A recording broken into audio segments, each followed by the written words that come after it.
Hold up. Wait a minute. This is Carla Renata, aka the Curvy Critic, and I shoot straight from the hip. Yeah, you know I'm always shooting straight from the hip. Let's take a trip around the curve. Hi, everybody. Welcome back to another episode of the Curvy Critic with Carla Renata. How y'all doing? It's so wonderful to see you. Let me fix my little framing there a little bit because it's a little off kilter. There we go. Hi, hey. So your girl has been mad busy, as you can tell. I'm wearing pink in honor of what is going on up here? Okay. I'm wearing pink in honor of what? That movie called Wicked. But I have a lot of things to tell you. But before I get into any of that, let me go to the chat room. Brandon said D23 Brazil had a great announcement for the Disney animation, even Zootopia 2. And he also can't wait for Moana 2 in a few weeks. And Arcane came back. Yes. And I also had a sneak peek at the Lord of the Rings anime film that's coming out. So I'll talk to you about that in a little bit. But yeah, you guys, I was super busy. I am on a animated series called The Invincible Fight Girl. It's called The Invincible Fight Girl, and it is streaming right now. You can find it online. I recorded it through Warner Brothers and the Cartoon Network, and I'm not sure. It might be on Comedy Central. I'm not quite sure where it's streaming, but people have been reaching out to me about it. So I just want to let y'all know so that you can hear me. I play Goldie, and I'm in a few episodes of that. I think only episode 2 is up right now, but watch The Invincible Fight Girl. It is created by some wonderful people, and I'll tell you more about it at the end of the show. I also wanted to pay homage to Miss Judith Jameson. We lost her yesterday, literally, and she was known for being a premier dancer with the Alvin Ailey Dance Company. Her signature dance was Revelations. It was beautiful. I remember vividly seeing it when I was a student at Howard University because they used to give us tickets to the Dance Theater Harlem and Alvin Ailey every season. And so I was fortunate enough to see her perform that piece. I met her in person once and interviewed her. She was a lovely person and a tremendously gifted artist. Her artistry surely will be missed. And in the horror space, we lost the Candyman himself, Tony Todd. I have to give it up. He was in that space when Black people, let alone Black men, were infiltrating in that space. We lost him as well. And then the biggest loss this week was Mr. Quincy Jones. That is me and Q backstage at the AFCA Awards, and he was telling me some stories. He was the greatest storyteller ever. I really enjoyed listening to all the stories that he had to tell. I love listening to his artistry along the way, and he will truly be missed. Sending prayers and love out to his family and all of his friends. I moderated a Q&A around The Last Showgirl, which stars Pamela Anderson. She's second from the left. In that picture, she's next to Kate Gerstein, who wrote the screenplay. Next to Pamela on your right is Brenda Song. If she looks familiar, you know her from The Social Network and The Sweet Life with Zach and Cody. In the middle there is the director, Miss Gia Coppola. Of course, that's me and all my titties and glitter. And Rachel Bleemer, who hired me to do that for Film Independent. But before I get into Wicked, I know y'all are popping in and out of here because you want to hear about Wicked, and I'm gonna let you hear these interviews. I can't review it this week, but I can tell you about the press junket, and I can let you listen to these interviews. But before I get into that, I want to talk about this film that I saw called American Coup, Wilmington, 1898. It tells the little known story of a deadly race massacre that was carefully orchestrated insurrection in North Carolina's largest city, Wilmington, in 1898. The only coup d'etat in the history of the United States. They tried it on September 6th, but they did not get away with it. The reason this happened is because there were many descendants the reason this happened is because the supremacists at the time would like to use intimidation and violence to destroy the Black political and economic power and overthrow in Wilmington's society. Now, we've heard this happen before. We've heard about this through the Tulsa Massacre. We've heard about this through various things throughout our history. I found it very interesting that this is going to drop on November 12th, considering that we had the election last week and everything that happened with that. But we are in a place, right? The best thing that you'll get from American Coup 1898 Wilmington is the fact that how suppressing the vote didn't just become a thing. It didn't just become a thing with this election. It's been going on since 1898. So there's that. The other thing is, if you don't correct history, it will continue to repeat itself. We're seeing that happen now as well. And it's feeling, and how do I say this? This is another film that is investigating another chapter of suppressed history in our country. It's another chapter of suppressed history in our country. You can't deny what has already happened. It happened. We have ancestors and people that can prove that that happened. With this film, there are many of the descendants, Black and white, that seek to tell the truth about this intentionally buried history. It's directed by award-winning filmmakers Brad Lichtenstein and Yoruba Richten in association with PBS North Carolina. Again, check your local listings. It will be on PBS November 12th from 9 to 11 Eastern Standard. If you are in the Central or Western time zone, check it there. All right, so let's get into Wicked. Let me tell y'all something about some Wicked. So I'm gonna give you some backstory before I show these interviews. So when I was on tour, I always talk about how I was a performer. But when I was on tour with Tracy Chapman, we were rehearsing in San Francisco.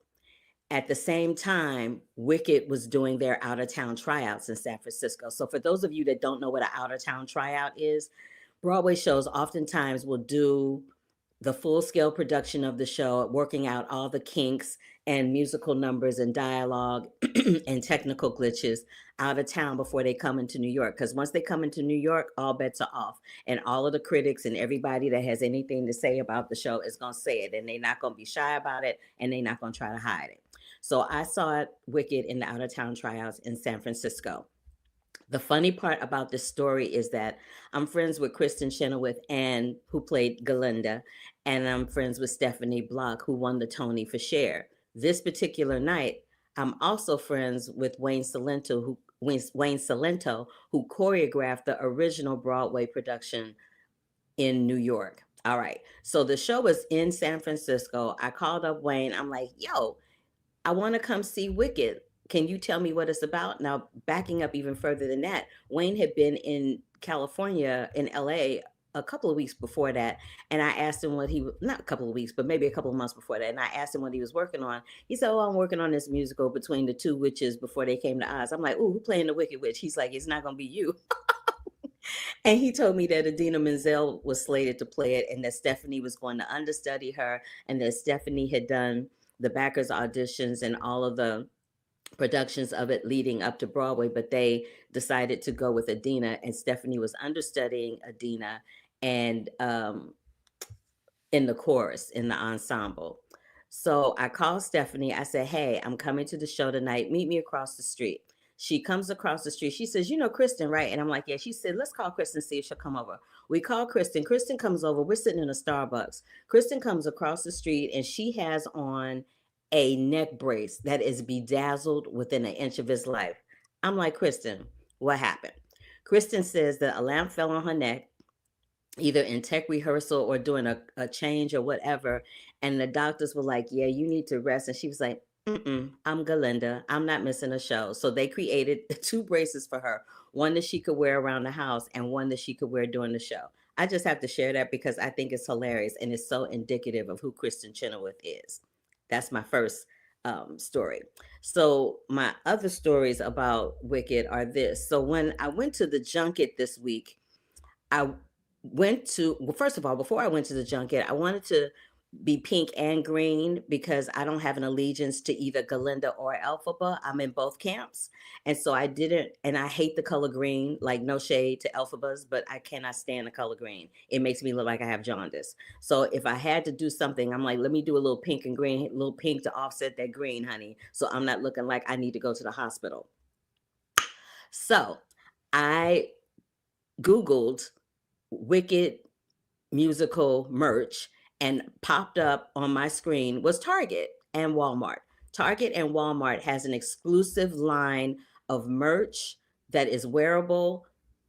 They have what do you call those little bobblehead things? All kinds of merch in Target and Walmart that was specifically designed between a collaboration with the designer for the clothing designer, the costume designer for the Wicked movie, and Target and Walmart. So having said that, this is the jacket that I wore for the first half of my press tour because I did 2 days. So the first day I wore this Defying Gravity jacket that's pink and green, as you can see, to represent both of my witches who were and the flying monkeys and everything on the back. And then the second day I showed up, I'm gonna come back on camera so y'all can see me. The second day that I showed up in this bad boy. So this, I'll pull back so you can see it. So this, all of this came from Target.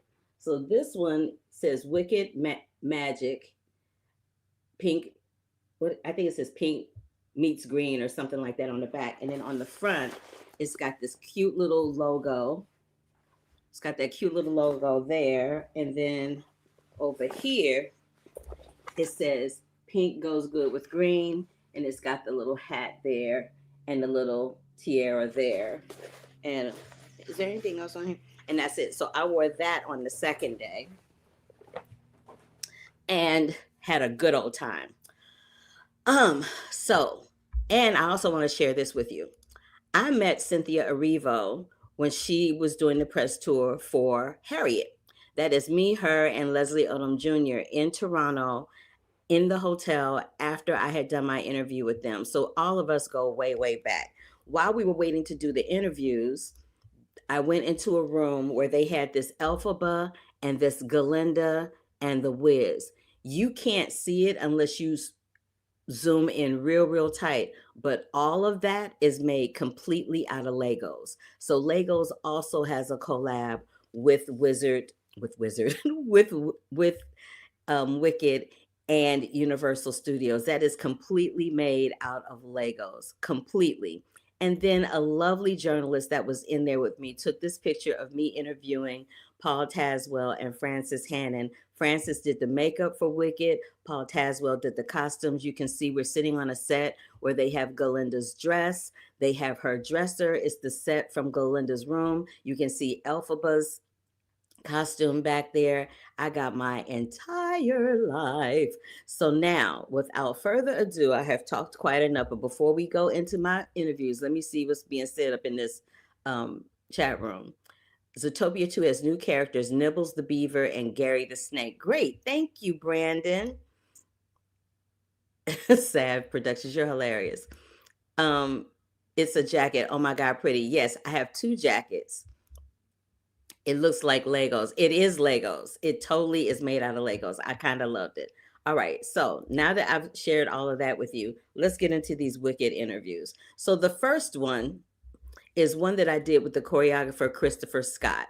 And he talks, there's a number with Glinda. You know which one it is, Popular, with Glinda, where she's, singing to Elphaba, telling her how she's going to help a sister out.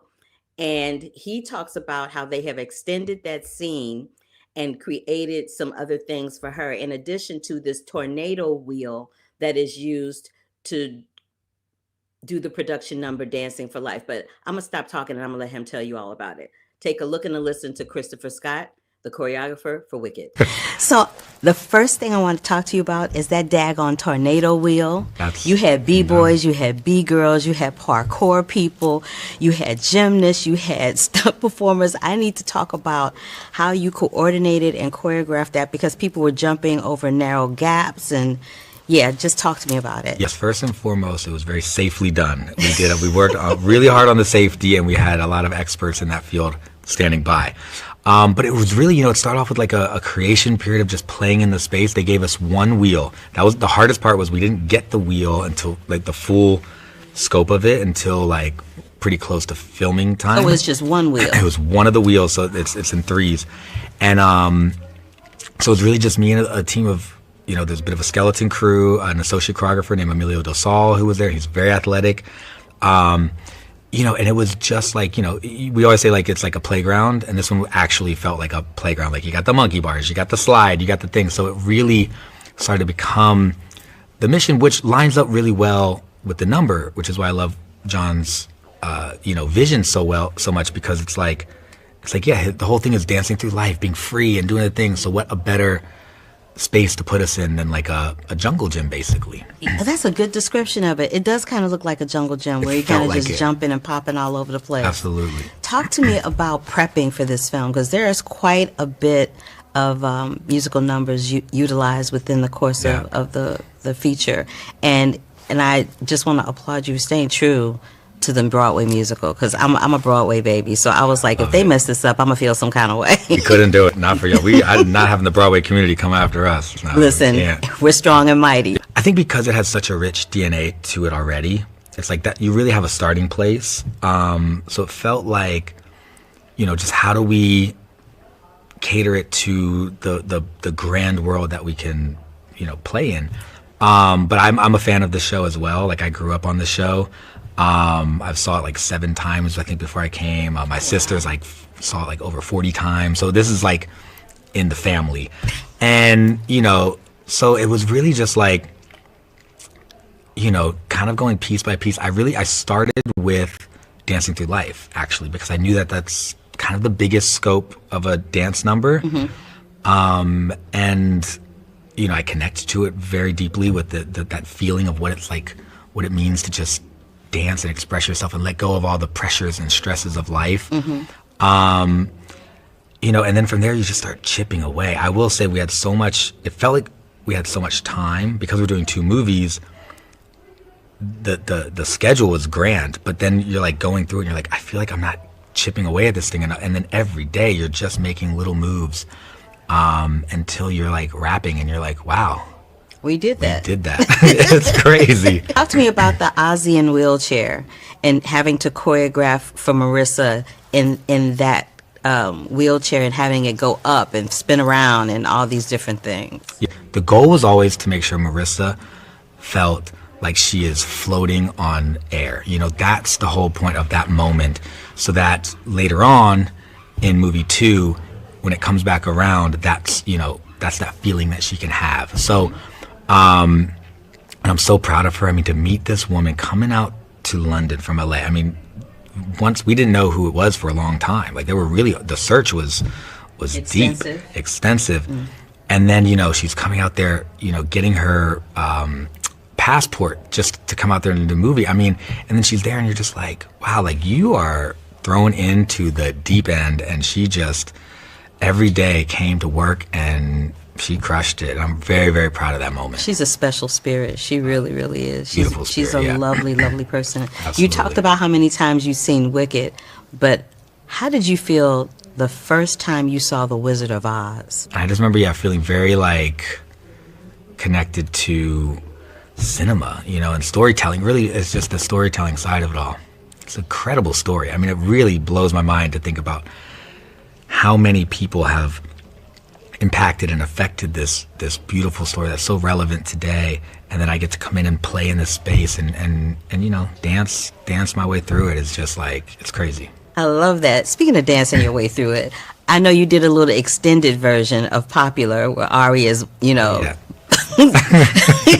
she's bop mining down a hallway. Talk to me about how you guys decided to do that and the reasoning for that. We're sitting there and this hallway just looked so beautiful on camera, and Alice and John, we're all sitting there and we're looking at it, and it's just like, we had a whole ending inside the room, and like she was going to walk back into the room. But that's, when everything turns pink and we're like, this is crazy. We have to use this. There's no way. What Nathan created, it was just too beautiful to pass up.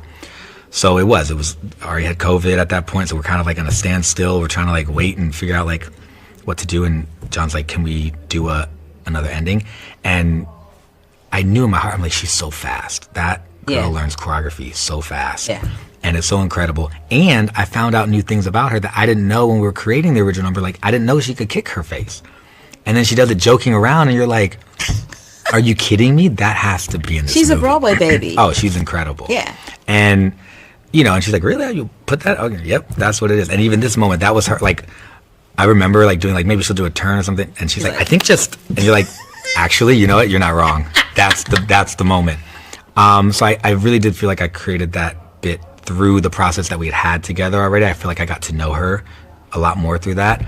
And it really was fast. I kind of just did it. And then we had a little piece, and then I showed her, and she loved it. And there we are. And it's really one of my favorite moments of the whole film. Listen, I loved it, and it's one of my favorite moments in the whole film, too. But what I really love more than anything else is the fact that you took dance and choreography and made it a completely different character in the zeitgeist of Wicked that works tremendously well, the same way it works in the stage production. And I applaud you and appreciate you for that. Thank you so much. Welcome. Thank you for your time, Christopher. God, I appreciate this you. is the best. Thank you. Bye. Bye. See ya. Sound good? So let me translate for people that aren't dancers. When he did like this, that's another way for saying 2 pirouettes, or this is 2 pirouettes, right? So that's what he meant when he did like this. In addition to Christopher Scott, let me just say who else you're going to be seeing in this broadcast. I have interviews with Ethan Slater and Marissa Bode, who respectively play Bach and Nessa Rose. I have Paul Tazewell and Frances Hannon, who respectively did the costume and makeup design. I have Myron Kirstein, Alice Brooks, and Pablo Hellman, who respectively are the editor, cinematographer, and visual effects person on the film. In addition to that, I have Jonathan Bailey, who played Fiyero, Jeff Goldblum, who played the Wizard, and of course, you can't talk about Shiz University, you can't talk about Oz, and you sure as hell can't talk about Wicked without the 2 witches, Cynthia Erivo and Ariana Grande. So without further ado, we're going to hear from Paul and Frances next, who talk about how that green makeup just don't come off on everything. Hello, you guys. How are you? Very good. Very good. I can't find enough adjectives to describe what it was like for me to experience your creativity in this film. It was of the worldly. It really was. It really, really was.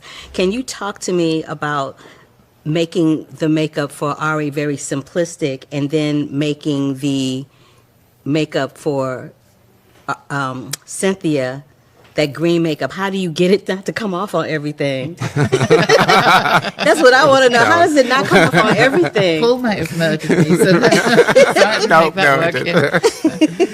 Very ingenious. Yeah. So it's certainly part of the design, because it wasn't just finding the green that worked on Cynthia and made her look beautiful. It was to make sure it didn't need repair during the day, so John had all his time. It didn't destroy Paul's costumes, the beautiful pale pinks and whites and everything that he had on Ari. But it once we found it and it worked for Cynthia, it did have a 12-hour day life, and it didn't transfer, and it took 2 hours and 15 minutes to put on, just the face, neck and hands, which is very quick. And the wig, of course. That was all part of that time. So it was, I'm not going to say Paul's costumes ever took 2 hours, but the costumes took a fair length to get on. Yeah.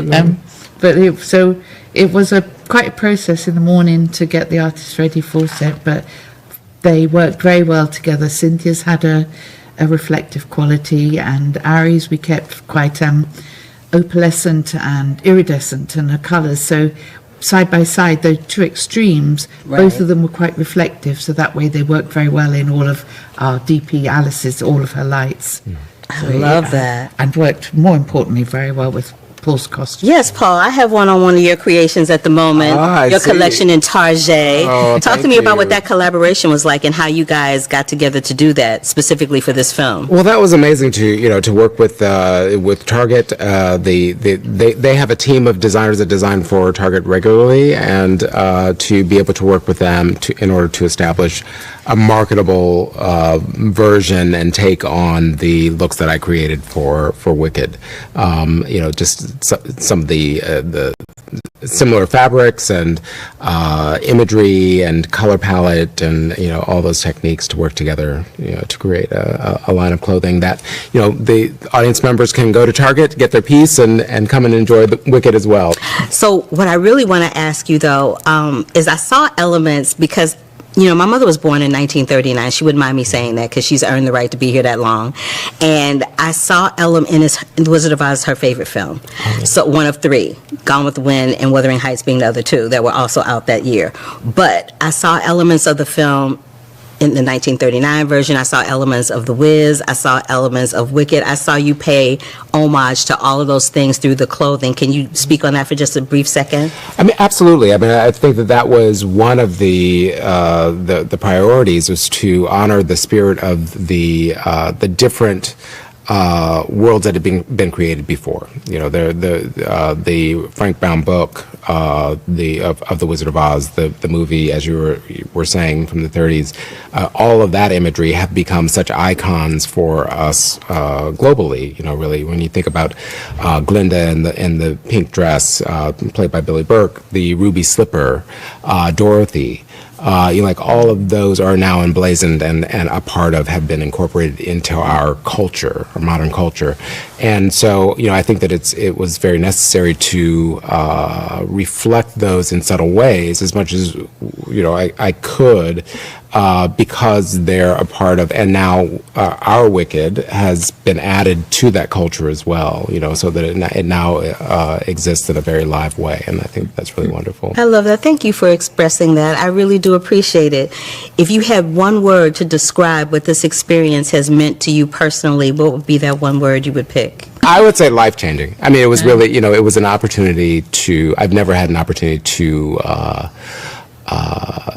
manifest a world in such an expansive way. And really, you know, I was telling somebody that, you know, we, for me, I picked myself up out of New York, where I live, and you know, landed in London to create this fantasy story, you know, to tell this fantasy story through clothing, which is, you know, my greatest passion and love. But then even on set, you know, meeting Francis, you know, with the all of the cast, John, you know, there because of how long we worked together, there was a family connection that was created of creatives, and that felt very magical as well. What would that word be for you, my darling? Oh, spectacular, life-changing, really. And it's just so different from everything else I've ever done. So much bigger, and I've worked big, but this really brought something new to my life. Well, this was Wonderful. watching your artistry, both of you. It was spectacular, magical, and life-changing for me. It's literally bringing a lump to my throat to talk about it. Thank you so, so much. I appreciate you. Thank you. Look, I'm crying. Oh, my God. Thank you. Yes, Thank of you. course.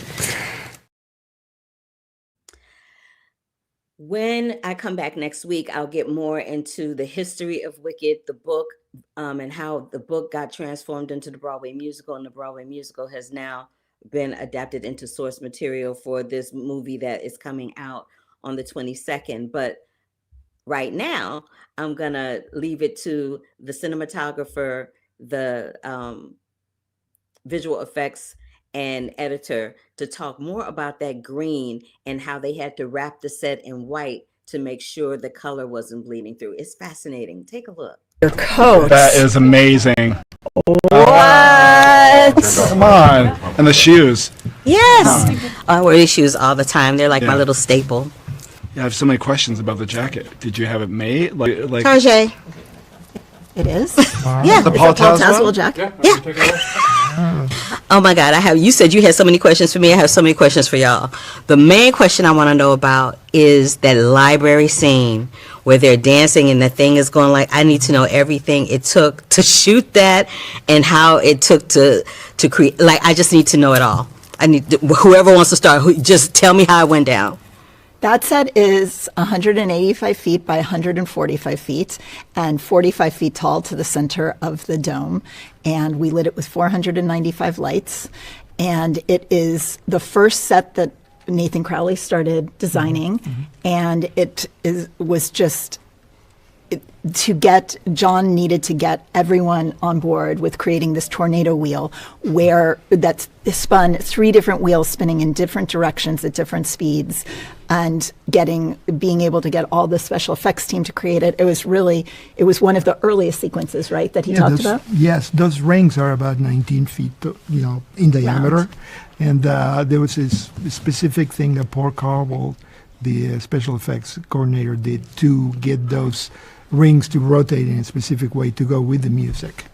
And then we also, you decided not to go with blue screen, remember? So that the blue screen wasn't, basically infecting the whole set. We wrapped the whole set in white instead of blue. And that was a conversation Pablo and I had to have with each other because it affects him. But I didn't want blue to just be spilling in, and I wanted the light to be coming in from the beautiful Shiz University, just filling the library with light.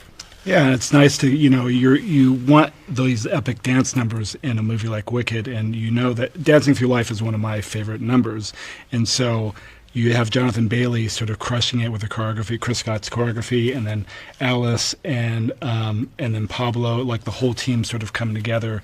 And then when I'm getting the dailies, I'm getting a lot of dailies and a lot of different options, and I'm just going to stay out of the way and let them do the work, and let, where I can construct it, I'm just going to do little flourishes, but it's all about Jonathan Bailey, like showing the rest of Shiz that, he's the boss. And then of course that's going to lead into Oz's Ballroom within, minutes. So, it's really joyous, beautiful moment. And then, that sort of sets us up for the rest of the movie. And John loves to shoot 360-degree shots and these huge moving shots. And it took so much research and development on that wheel to know how to figure out how to cover the scene with where we could put cameras that would make it dynamic and give Myron enough shots to then build a sequence through. Now, it's one thing to have somebody painted green on the stage, but to have somebody painted green on film, I can imagine from a cinematic point of view, that's very difficult in terms of lighting, because at some point somebody else may suffer in terms of lighting and shooting. Can y'all talk to that for me real quick? Yeah, I did. It's obviously a huge challenge to have one character who is green wearing black clothing the entire time, and Paul Tazewell created all these beautiful clothing with pleats and pleats and pleats, hundreds of hours of making each costume. And so I didn't want that to disappear into just blackness. And then you've got the other side of it, which is Glinda, who has platinum hair and is in pink most of the time, or all the time. And so these two people, and so we did lighting tests starting on week 2 of prep and makeup tests. And Pablo was at all these makeup tests because there are lots of different ways to do it. And there was a big conversation. Do we do makeup later with visual effects, or does Cynthia or do we spend 3 hours a day painting Cynthia green? Mm-hmm. And you want to talk about that? Yeah, we decided that, Cynthia decided that she wanted to be green, which is great, because that made her who she becomes. Get into character a little bit more, yeah. Definitely. And of course, we work with Francis, the makeup department and hair. And there's always that thing about working together and collaborating. And there's certain things that after a 15-hour day that we're going to have to retouch. But it looked really, really great. And it made the performance, the way it needed to be. And in terms of lighting, I think, we all talked about, the fact that it didn't matter where the lights were. That we were in visual effects going to work with the theme and with the content, and we were just going to help and work with Alice on that. So just fully embracing her being green, and it did. Her being green actually affected every single person on set. It changed her performance. During one camera test, I remember, I've got it still on my laptop, and I watched it from time to time. It was a 65 millimeter push in on a dolly, and we just kept pushing and getting closer and closer. And she didn't have a wig on. She did have on part of the costume, and she was green. And and she had the green contacts in, and just slowly, slowly, slowly pushing into her. And it was the moment we all watched it projected at our film lab, and we all said, okay, this is the way we're going to do it. And it was a magical moment. Yeah, and you can see her changing. As the camera was going in, she was becoming Elphaba. She was becoming Elphaba. That's just great. Let me tell y'all something. Your work on this film is stupendously magical. I'm so elated that I was gifted with the opportunity to speak to you. I have 1,000 more questions, but my time is up. So thank you so much for your time today. I really, really do appreciate thank you it. for your lovely questions. Yeah. You're welcome. Yeah, Bye. you're awesome. Bye. I love talking to artisans because they're like the unsung heroes of a project, and people don't understand. If there's no cinematographer, if there's no special effects, if there's no editor, if there's no makeup, if there's no costumes, there is no movie. If there's no production design, if there's no set design, there is no movie. All of these elements have to come together with the music and the direction and the performances from the actors to make it as magical as Wicked is. And I will talk about that more next week. But Sav is like, he's like, they have beautiful merch. They really do. They gave me a little bit of merch. They gave me like a little pop thing that goes on the back of the phone. They gave me like a little pencil holder thing. I have more merch. Maybe during the next interview, I'll go pull it out and bring it to and show y'all. You seen the trailer and it looks so good. Let me tell you something. Y'all are not ready. Y'all are not ready for the thing that is about to come your way called Wicked. But without further ado, I'm not going to take up any more of your time talking about stuff. I know y'all have been popping in and out of here because you really just want to hear this interview that I did with the actors. So in this interview, you're going to hear from Jeff Goldblum. You're going to hear from Jonathan Bailey, Marissa Bode, Ethan Slater, Cynthia Erivo, and Ariana Grande, the cast of Wicked.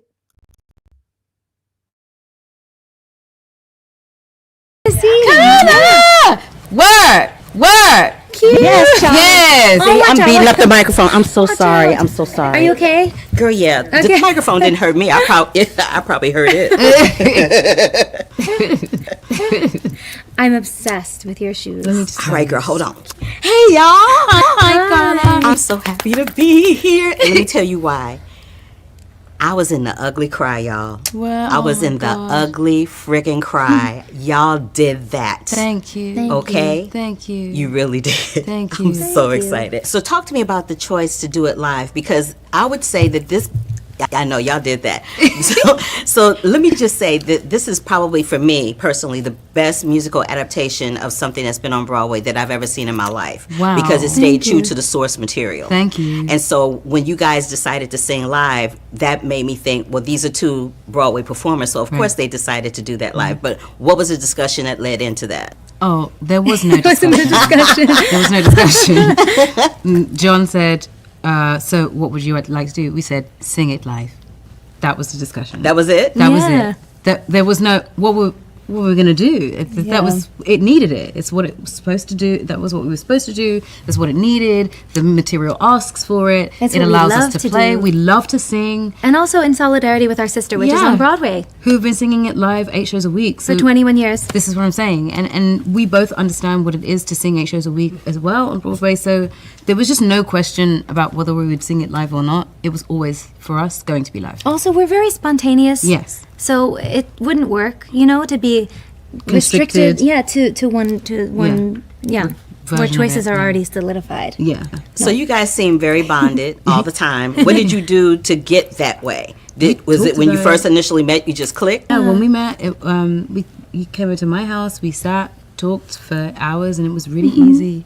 We just found each other, I guess. Yeah, and I think maintaining the most beautiful open communication along the way is actually just the truth. I mean, we were able to grow and grow and grow upon already loving each other and already just meeting and instantly deciding, I love this person. I think it was I feel like we made a decision to preserve what we'd found initially and to grow it by having a conversation about just being really open and honest with each other and keeping and having each taking care other's of each backs. other. What are you going through today? And having space for each other and sort of helping it through things, and it was just really beautiful. Yeah. Well, y'all are beautiful. And in my last little bit of time that I have left, I'm just going to love on you one more time. As somebody that comes from the Broadway community, and I love it with every inch of my heart, the first time I ever heard about you is when you were in 13. I was on Broadway doing Avenue Q when you were in 13. Yes, girl, yes. I can't say this too loudly, but I love Avenue Q so much. Avenue Q. Oh, my God. Why are y'all Oh, y'all are funny. I love Avenue Q. We'll talk about it later. But thank you so much for your time. Y'all are funny. Y'all are funny to me. Okay, thank you. Thank you. It's crazy. I know you guys know that. I know it's got the Tony, but you didn't ask me. What the heck? Yeah, girl, I was Gary Coleman. Shit! Don't lie! I sit in the junket and lied it out. Oh my gosh! Why would I lie? I said I did that. That's what's there. Oh my gosh! Schadenfreude.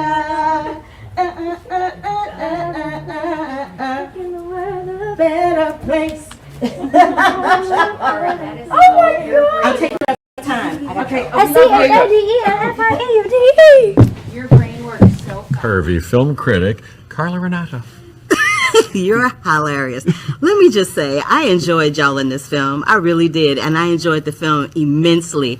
But what I really enjoyed is that y'all were singing and dancing. I know you come from Broadway with company, right? Yeah. And I know you got a jazz band. You do a little something, something. But they only let you do a little bit. Were you hoping for like a full number? I'm always chomping at the bit to sing up a storm. There's more to come in the second film. Well, maybe a little. Yeah, maybe a little. But I had just enough. I like my little fruit that I got to eat out of a whole, cornucopia. I wish I'd seen him in The Music Man. Ooh. He comes from down your way. But what do you play? What? No, he didn't go. Friends, either you're closing your eyes to a situation you do not wish to acknowledge, you're unaware of the caliber of disaster indicated by the presence of a pool table in your community. Well, go ahead. Child, I don't know them words. That is not my role. You got trouble, my friend. Yeah, et cetera, et cetera. I will never be the lead in The Music Man. Let's just keep that real. No, but I was the lead in Avenue Q, though. I saw Avenue Q. I loved it on the original Broadway production. I did it on Broadway. I wasn't in the original, but I did do it on Broadway. Oh, wow. So you must be deeply gifted and in so many ways. With the puppetry and all the things. Congratulations. Way to go. Thank you. I appreciate that. Yeah, I love that show. I'm going to get a little serious on y'all. Ariana has this line where she says, you're either born wicked or you become inherently wicked. So it's something, I'm misphrasing it, but you get the gist of it. I want to know how y'all feel about that line. I happen to know that line is from Twelfth Night because I played Malvolio. With his yellow gartered, yes. So anyway, she says that, yes. Well, that's when she's kind of telling a story and indulging in, And it is that story that she begins the film, which I think sets the tone of us working out exactly the nuances. Is there really good and is there really bad? And also, we should challenge all the stories that we're given. Exactly. I think. You said it. I love that. Right. When was the first time y'all saw The Wizard of Oz? Do you remember? And how it made you feel? Well, I know how it made me feel. I can remember the feeling of it, of abandon and escapist. I remember the feeling of love, actually, because I would have seen it with multiple generations of my family. And that's the sort of key memory I have. But I think it was so etched into my world, the world as we know it, and culturally, so I can't Jeff is over there clutching his pearls. What's going on, honey? I'm clutching my emotional pearls. I saw many times, they'd play it once a year. Yes, around Easter. Christmas time or something like that. I saw it every year. Well, you'd tune in. All you could do is to find out when it was going to be broadcast. Oh my gosh, yeah, it was like a warm blanket and a new opening portal into something in myself and in my understanding of the world. It's a real subconscious, dreamy, family-related something or other, identity, exploration. Not that I could have articulated that or known that then, but when, you see that black and white, you see those characters and Mrs., and the witch come, Gulch, and take that scene where she's taking the dog, and then Judy Garland, she goes and runs away and visits Frank Morgan, then, hey, you should go home. Oh, poor kid, I hope she's going to be okay, and the thing is coming up, and then it hits her, oh my gosh. And then, she sings, while she's still there in the black and white, she sings a song that they were going to cut out of the movie. Somewhere over the rainbow. I'm a goner. And so am I. Y'all got me being a goner over you in this film. Thank you so much for your time today. I appreciate you. I do. Thank you very much. I appreciate My you. pleasure. Fooled by royalty. Avenue Q. Yeah, wow, blimey, that was- fantastic. You think that beauty is in the eye of the beholder? To an extent, I think so. Yeah. But I think the definition of beauty, there's multiple definitions. So I guess, I don't know, I'm someone who likes to find the beauty in everything, whether it is physical or not. Yeah. I think that and also beauty in character is also in the eye of the beholder, because That's very true. you can really project things onto people and see them as something that they're not. Or you can see them as they really are, and you'll probably find that they're beautiful. Yeah. Absolutely. Do you remember the very first time you saw that and how it made you feel? And how that brings us to a full circle moment for you with Wicked? When I was 5 years old, I played Toto in the little neighborhood production of The Wizard of Oz. And I know that we sat around and we watched it when I was 5. My sister was Dorothy. She was 11. And so it holds a really special place in my heart. And that was actually considered one of the best productions, I think. People say this all the time. Critically acclaimed. Yeah, the Silver Spring, Maryland neighborhood production. But no, I remember watching it then to like get into character. I get that. And it just, mind-blowing, beautiful. Yeah, I can't pinpoint the first time. I just remember loving it so much and watching it so many times when I was younger. Over the Rainbow was just, I don't know, I loved singing that even when I was younger too. Hum a few bars.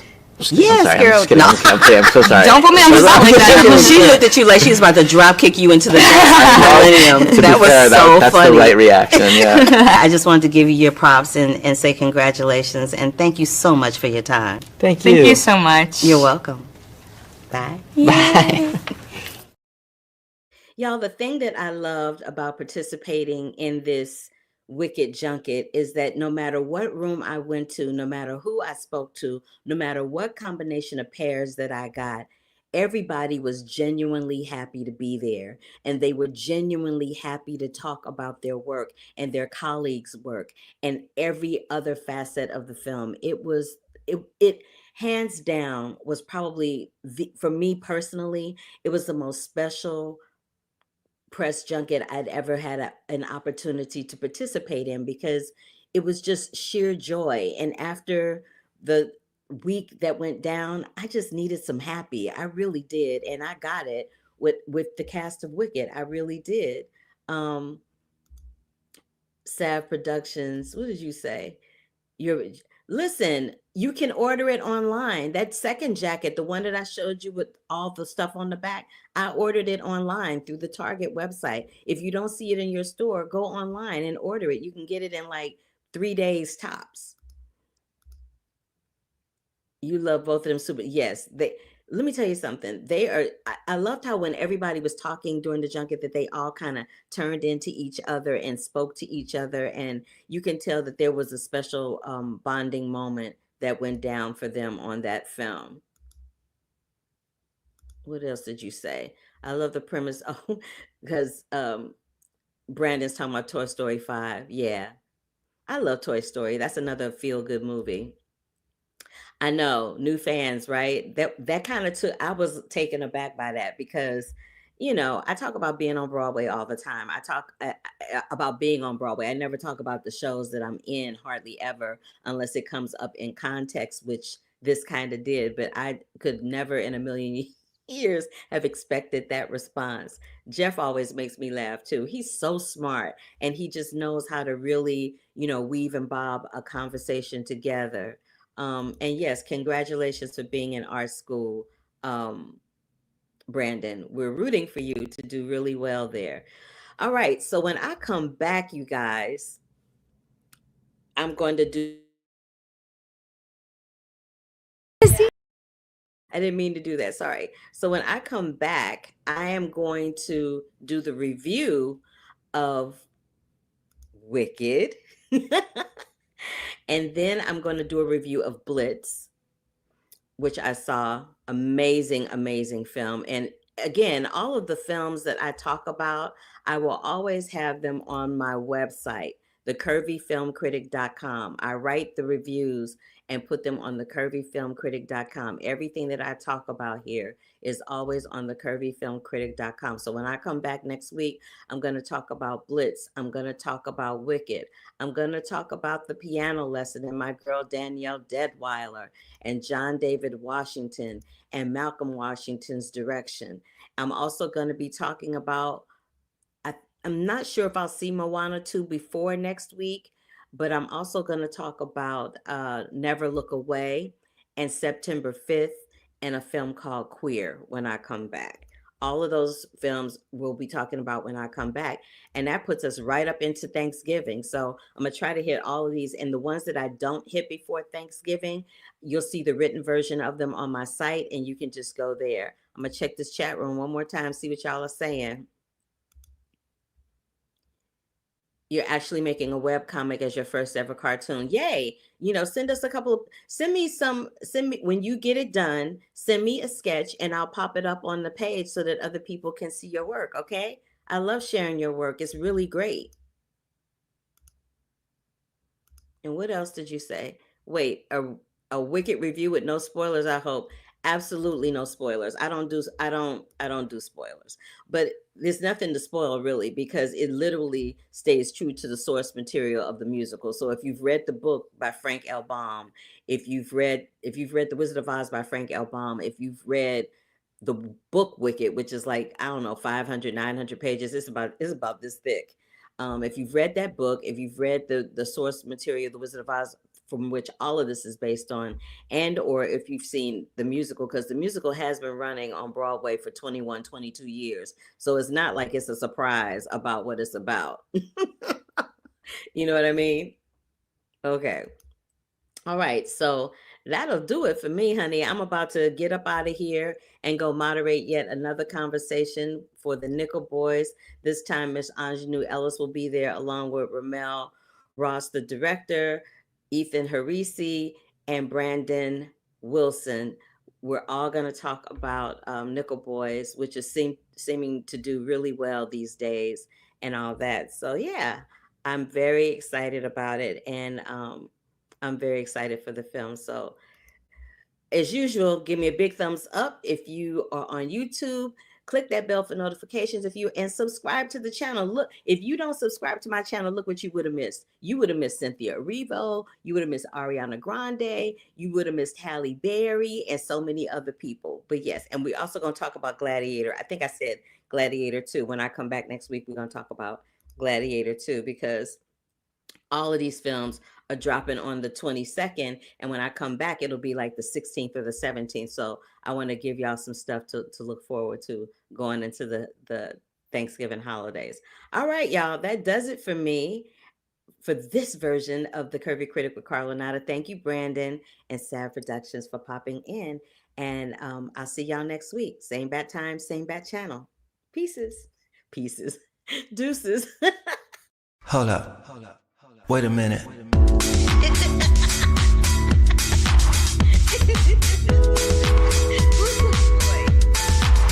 I wish you luck.